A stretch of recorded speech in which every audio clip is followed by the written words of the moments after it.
Who deserves the Kennewick Man? I believe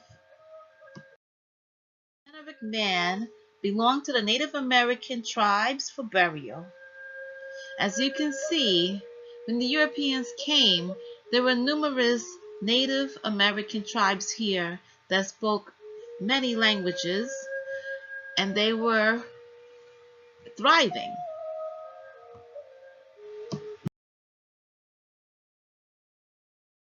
And they wanted the lands for their own consumption. The scientists, once they found the bones, also wanted more information, and they tried to look for other bodies in that area. Here is the Kennewick Man, the bones that they were able to recover from him, that they studied and they tested, although the Native Americans wanted to bury him and put his spirit at peace. The Native Americans used the land for food, clothing, and shelter. The land was sacred to the Native Americans. They utilized the land and the walkways. They gathered food that nature provided. They farmed, and they did not overconsume. Everything was used.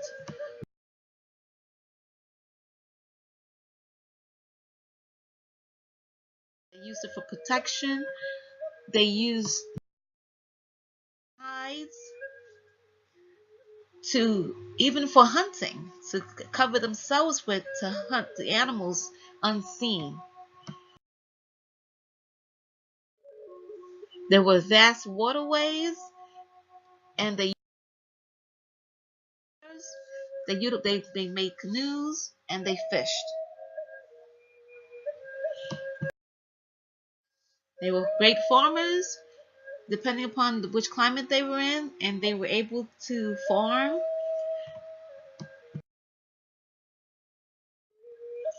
Depending upon where they live, they utilized the resources in the area to make homes for themselves. Depending upon the climate they lived in, is how they buried their people. So in California, where it was hot, they utilized cremation. Where the land was frozen, the bodies were left out for the animals to consume. In the cold northern regions, they had mass burials, and they placed furs and different ornaments within the burial grounds. For those living where there were caves and cliffs and rocks, they buried their dead within the caves. They utilized the In the Midwest, they built mounds, and within the mounds, they placed artwork, local stones, and local materials. Some pottery to show you their artistic means here and how these items were left with the dead. So, as the Europeans saw the land, they tried to kill off all the Indians that were here, the Native Americans. So in 1800 there was 600,000, and by 1890 there were only 228,000. They realized that they could not kill off all of the Native Americans that were here. So they felt that they needed God because they didn't understand the ways of the Native American. They thought they were savages, and they wanted to assimilate them into culture. Worked so well. So then they decided to um, have the children go to different schools, leave their tribes and go to school, and they assimilated them into the European culture. They cut their hair, they took them out of their tribal garb, and they also taught them. They taught them about God and Christianity. The conditions the children lived in were very poor, and they were cold and hungry. Their parents couldn't visit, and those that could visit eventually they had to stop. It was miles and miles that they had to walk to come see their children.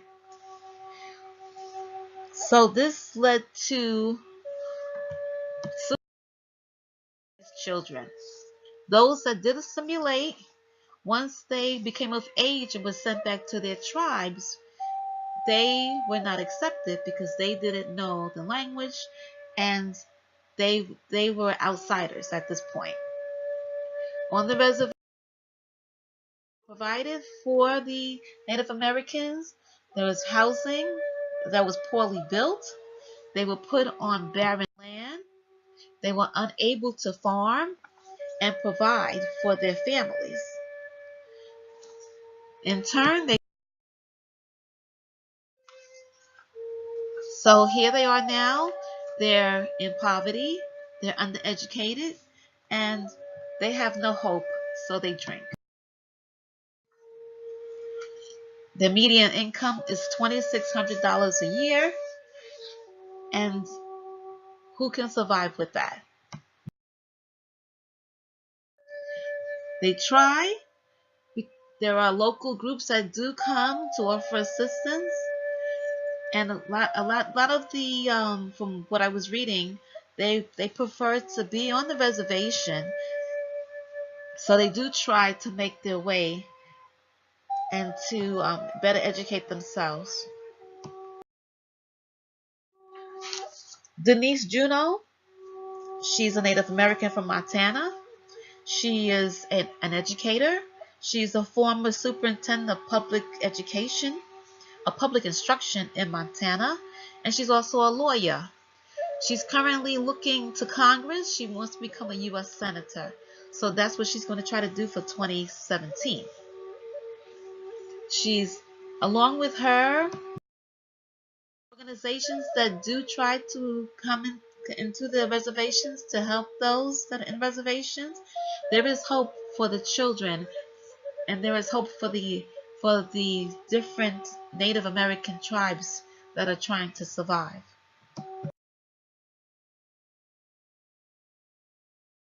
The Kennewick Man was finally buried, so hopefully his spirit is at peace. The tribes that were here, a lot of them are no longer. The ones that are in highlighted, most of those tribes are still in place, and they're trying to become better educated and to get out of poverty.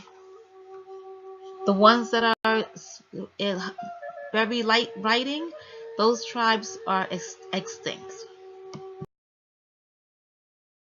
So it's the bones of the Kennewick Man are at peace, are at rest.